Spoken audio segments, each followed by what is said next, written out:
Hello, friends. Thank you for joining me for another bonus episode in this series in which I'm sharing our family's experiences in the last year of our daughter Hannah's life, which spanned from February 2008 through February 2009. My desire is to process through the events of those 12 months with a perspective that 16 years has brought, and to point listeners to hope in Jesus along the way.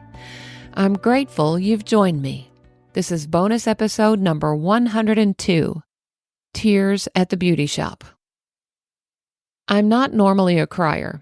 I hate to cry in front of people, even my own family members. I don't even cry very often when I'm alone.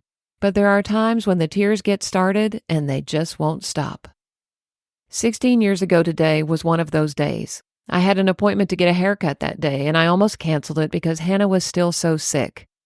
But I decided to go ahead and go. I had a feeling it might be a while before I had another opportunity for a haircut. It had been 7 months since Hannah's surgery, and she had had several reassuringly clear MRIs. But the intense nausea she had been experiencing over the last several days, along with the increased dizziness and some balance issues, had become very alarming, and an MRI was scheduled for the next day. Ever since our trip to Tulsa for the American Idol concert, I had known, deep down inside, that the cancer was back, and I was already beginning to see signs that Hannah was leaving us bit by bit.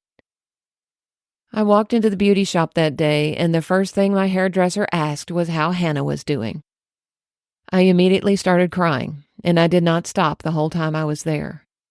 My appointment included highlights and a haircut that day, so I was there for a long time. It wasn't a sobbing, noisy kind of crying, just a steady flow of tears that would not subside. I clearly remember feeling the tears running into my ears as the beautician washed my hair in the sink. Since I'm not able to talk while I'm crying, I couldn't even tell her about the MRI scheduled for the next day. In fact, I'm not sure I even spoke to her the whole time I was there. I just cried silently. Thankfully, she understood, and she kindly kept up a one-sided flow of words the whole time without requiring anything from me. I can't imagine what the other customers thought about me. I was so relieved when the appointment was over and I was finally able to escape. I knew. I just knew. None of this foreboding was revealed in my email 16 years ago today.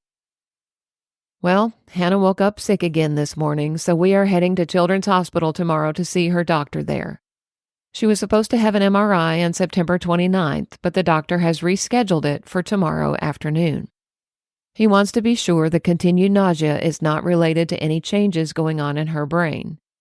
We still feel reasonably certain that the nausea is due to a stomach virus, but it will be good to get it checked out. Please join us in praying for clear MRI scans tomorrow. Isaiah 26:3, you will keep him in perfect peace whose mind is stayed on you because he trusts in you. God is good all the time.